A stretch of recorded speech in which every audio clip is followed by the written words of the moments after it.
Do you have a small trading account and you're trying to figure out how to grow it so that way you can maybe make thousands of dollars per month, thousands of dollars per week, or maybe even thousands of dollars per day? Well, you're in the right place. On this 14 plus year journey of investing and trading, I've learned 7 key things that help me make hundreds of thousands of dollars from the market and grew my accounts. And I'm sharing all of these things here so that way you can use them today.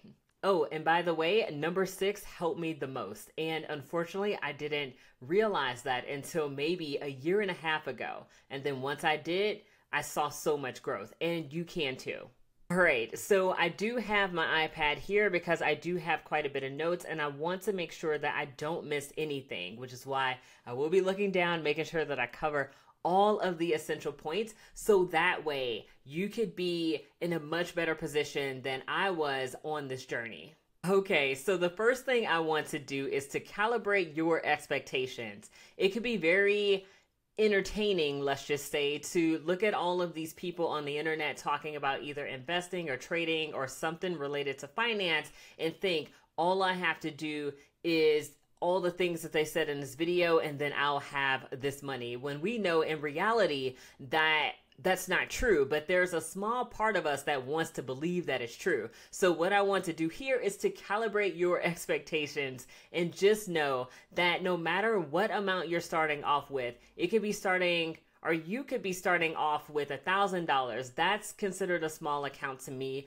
Your definition could be $100. Somebody else's definition could be $10,000 in terms of a small account. Maybe even $1 million could be a small account to somebody. But no matter what the number is, by calibrating your expectations and just knowing that whatever level of success you're trying to reach inside of the market, it's not going to be really quick. It's going to take time. You have to be deliberate.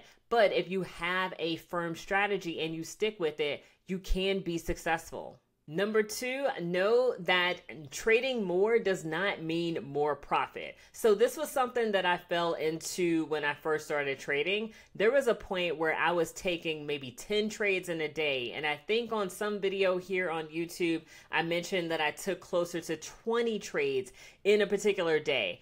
And that sounds interesting. We may see things on the internet or on TV or wherever where you see this day trader and they're just doing, all these crazy trades. It's really high stress. And then magically they made a whole bunch of money. Now that's not reality. And if you've been trading for any period of time, even if you're new to trading and you've been watching things around you, you know to some degree that that is not true. So the thing about that is when I took those 10 trades a day, I was thinking that I was making more or that I could make more, and that was not true. So one thing that I realized is that you actually don't have to trade every single day to be profitable. You don't even have to trade every single week. And I'll talk a little bit more about the other thing that I learned in a couple of bullet points later. So another thing that I learned and realized is that technical analysis is not everything. And when you're starting off this trading journey, especially if you plan to use technical analysis, you have all these chart patterns, all these indicators, Fibonacci's, moving averages, RSI, and all these different things. And you think that a combination of all these things are going to make you successful in the market. Well, what I found, because I started off that way too, I was just talking to the people inside of my membership academy. The fallacy that I hopped into when I first started was having a chart full of indicators. I think I had something like 6 to 7 indicators, and it was just so confusing. I had Bollinger Bands, moving averages, RSI, a volume indicator, and some other things that I don't even remember. But what I found is that once I started taking things off of my charts, then actually being able to see price more clearly, that was actually much better for my trading. And then I started to do better. Then there was another point inside of my journey that I realized that I had made well over 100K from the markets, and I was able to use that money to fund multiple professional sabbaticals And during those times, I didn't know anything about technical analysis. I would literally open up Yahoo Finance or look at the stock app on my phone, put some companies inside of my watch list, and just kind of over time, just kind of passively read the little news about these different companies. And then once it got to a point where I felt comfortable with buying, I would just buy and I would just hold it for a few months, maybe even a couple of years. And I didn't realize that I was actually trading, because with some of these companies, they move up really quick and then I want to take my money out and then, it does its thing. So I wasn't even using any, different type of strategies. This was literally just buying regular stocks from the stock market. And I made enough money to be able to take time off and travel. And it has been awesome. So I'm saying all this to say is that technical analysis is not the end all be all. It's a combination of a number of things in order for you to be able to build your edge in the market. And once those things that are supposed to help you build your edge make trading complicated and confusing, it's time to take a step back and look and see, well, where can I simplify my trading in order to help me be able to make it simple in a way that works for me. And that's what I've done. And that's what you see on the Chart With Me videos. I don't have a whole lot on there. It's very simple, easy to follow. And I do it every single week at this point. In the future, it may change. But these are things that you may analyze inside of your own trading in order to help you. Number 4 is looking at different ways to grow your account. So typically there's a couple of ways or even a few ways to grow your account. So a couple of things that you can do. First, you can start off with a small amount, whatever that may be for you. And then you could just take trades inside of the market and you can grow that over time. That's a really obvious way. The way that I do is I have an account, and then every single pay period, because I still do have a full-time job, is that I take a percentage of that money and then I put that into multiple trading accounts. And then I also take trades on those accounts, and obviously based on strategy and analysis, get some growth from those trades that I take in order to be able to maximize the gains. So here is an example of something I was thinking of before. So let's just say if you have $1,000 and you use the first strategy. You have $1,000, you take a trade, you make $50, let's just say. Now you have $1,050. And let's just say for the other method, you also have $1,000, you take a trade, you make $50, and then when you get paid, you take another $100 and put it into that account. So now you have 1,000 plus 50 plus 100, and now total in your account you have $1,150. So you end up over time having more, as long as you take smart trades and don't over leverage and risk and all these things. Then you could potentially grow your account much faster just by adding money into your trading account every single month. And I've been doing that, and it's been helping quite a bit, because when I see opportunities inside of the market, I have enough in my account to be able to take advantage of those. So that is something that I definitely would do if I were in your shoes. Yes, taking a percentage of your income is a sacrifice, but basically you have to think about it. Is this something you really want to do? And if so, you make the sacrifices necessary in order to make it happen. And that's the mindset that I've taken, and that has worked for me so far. You can also get a funded account, but I want to caution you and put this caveat here. You have to be a consistently profitable trader in order to be able to take these challenges and get these funded accounts. Mainly because I was just messaging somebody on Instagram, and they said that they were actually using funded accounts as practice. And then I asked something like, well, are you consistently profitable? And that person said yes on demo. And look, this is not to throw shade at demo, because it does work for some people. However, in my experience, I found the most success by taking a small account, like $100, $1,000, and then taking trades from that in order to get practice inside of the live market with real money. Just because the emotions that you have with demo and the emotions that you have with real money, even if it's small, are going to be different, because it's very easy with demo to see this as like, oh, it doesn't count.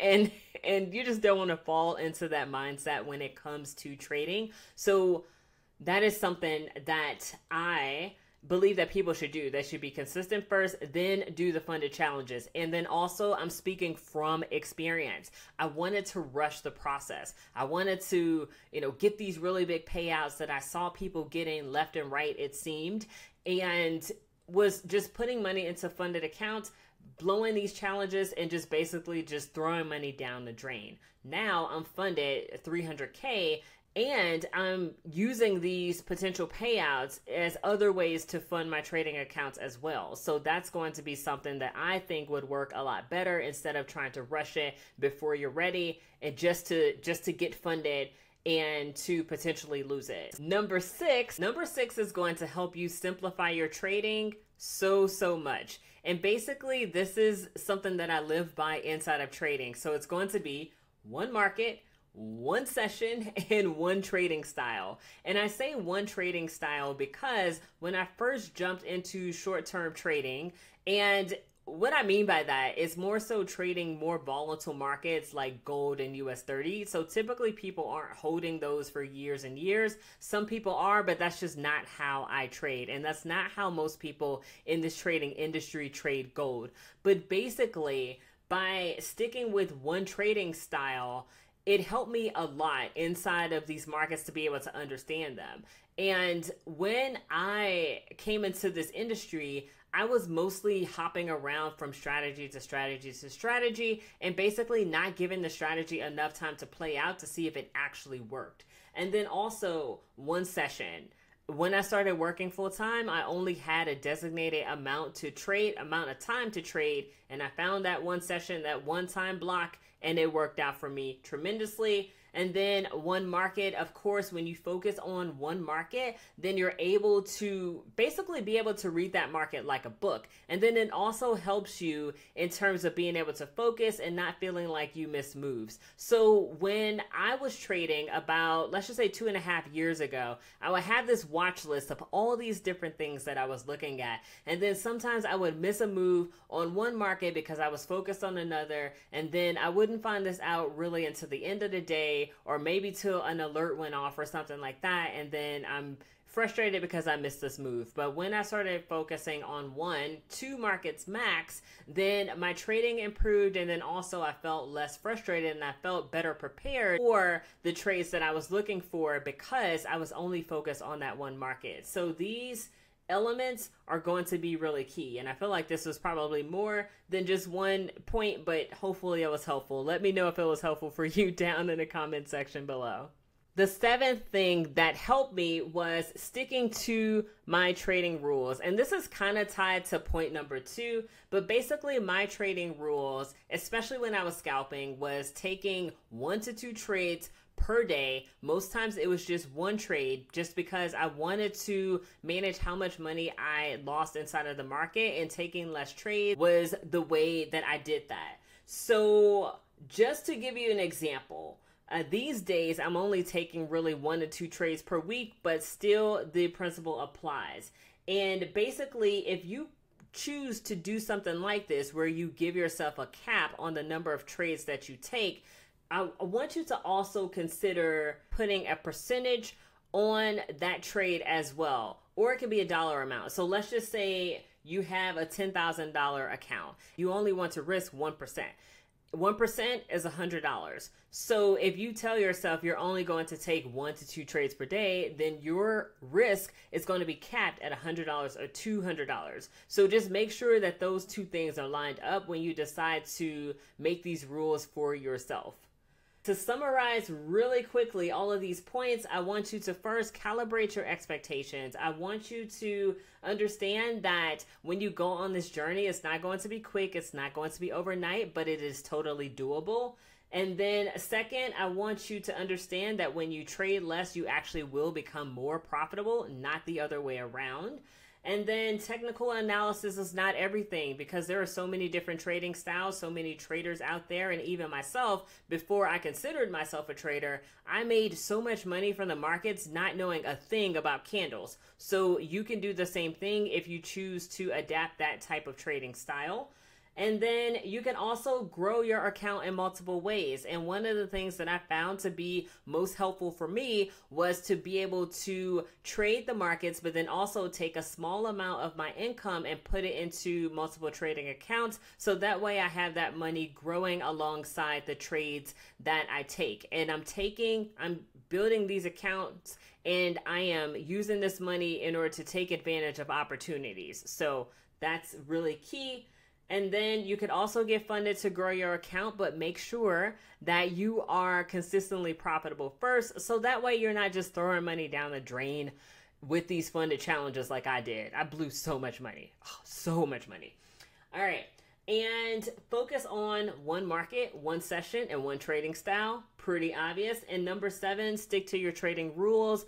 Let it be a combination of number of trades per day, how much money you plan on risking per day, and making sure that all that stuff aligns so that way you're going to get the best results. And if you found this helpful, go ahead and let me know in the comment section specifically which number or bullet point was the most helpful for you and that you plan on actually implementing it, because listening to this video and listening to these points and be like, oh yeah, I got it, it's not really going to help you move forward. It's the people who take notes, people who review things multiple times, and people who can actually apply the things that they learn as quick as possible in order for it to stick. Those are the people who are going to be successful in the long term. See you later.